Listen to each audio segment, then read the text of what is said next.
Well, Jose, you talked about different strategies about getting your bird to increase its consumption of formulated diet, Yes. such as putting it in a night cage. But Yes. there are other strategies as well. Of course. I mean, foraging would be one of them as well. That's our all-time favorite, and it has become ever so more popular now that there's all this enrichment talk and a lot of foraging coming out. Now, Suzanne, you mentioned that, well, I think this is one of your favorites as well. This originally was designed for cats. Exactly. It's not even designed for birds, but it's great because you can stick the granules right in here. You just take a pair of scissors, open it up a little bit, and then you can fit all different sized granules in here. And bits and sticks and biscuits as well. Exactly. What's unfortunate is many people tend to confuse the foraging to exclusively using the enrichment foods. But it's actually great for increasing the consumption of Tropican as well. Usually birds are very curious of nature, and usually they will be more intrigued with what they find that's hidden or dissimulated in an object. So you can fool them a little bit and enrich their lives by using the Tropican in various of our enrichment toys, right? Right. And we use this all the time for our fledglings here at Hagen, right? Absolutely. Now this, of course, is a catted product. It's a cat scratch post, and we usually tie these with tie wrap. But our Living World collection of Nature's Treasures also has quite a large assortment of cardboard foraging toys that can be utilized to insert either some of our Tropican biscuits or sticks. Ideally, the high performance biscuits are the best for birds that are trying to convert, of course, because these are more palatable. And these can be reutilized once they've started to come apart, and we can actually use a lot of our piñatas as well, that we can insert some of the Tropican sticks into them, which is a great activity for children to be doing at night. I mean, you set them up by the TV with a few piñatas and let them insert all these Tropican sticks, and then the birds' lives will be enriched with something that is definitely more nutritious for them and is ensuring that the birds are receiving optimal diet. So we talked about the cat scratch post, and we also talked about this foraging toy, which is a more advanced toy and requires some skill, right? Yes, absolutely. Most of our fledglings actually are introduced types of advanced foraging techniques or tools or devices such as this one when they're in their 5th stage of weaning and education.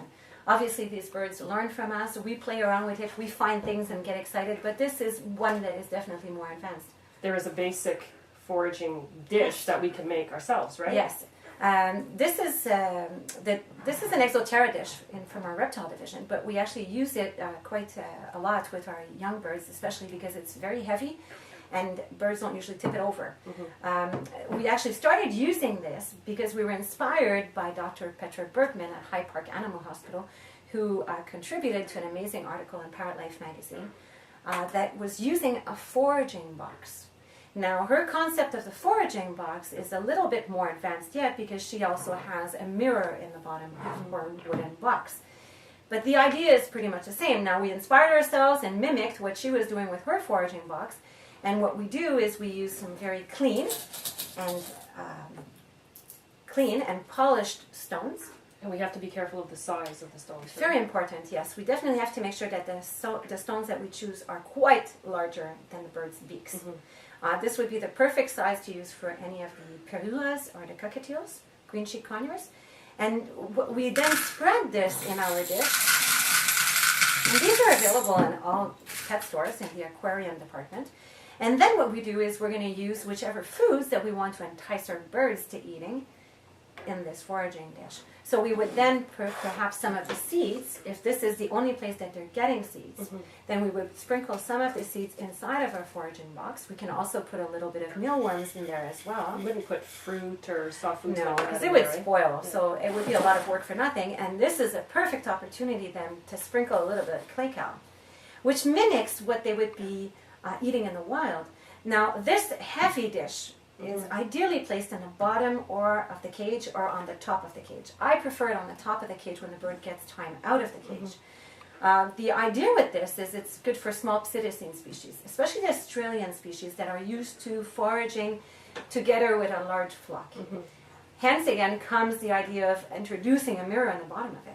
Because the individual bird that's being kept in a cage is a companion that would normally, in the wild, be foraging with a lot of other birds can get this kind of camaraderie and forage with other birds. Of course, in the wild, they would also be eating some of the natural minerals found in the soil. Right. And therefore, it makes perfect sense to sprinkle a little bit of our clay cow into our foraging rocks. And it's important to note that it's clay cow, not grit, that you're putting in there. It's very important because grit would be toxic. Well, actually, it's not toxic, but it does cause impaction for some of the psilocybin species, and it should not offer. Grit should be offered only to the passerines, the finches and the canaries, the soft bills.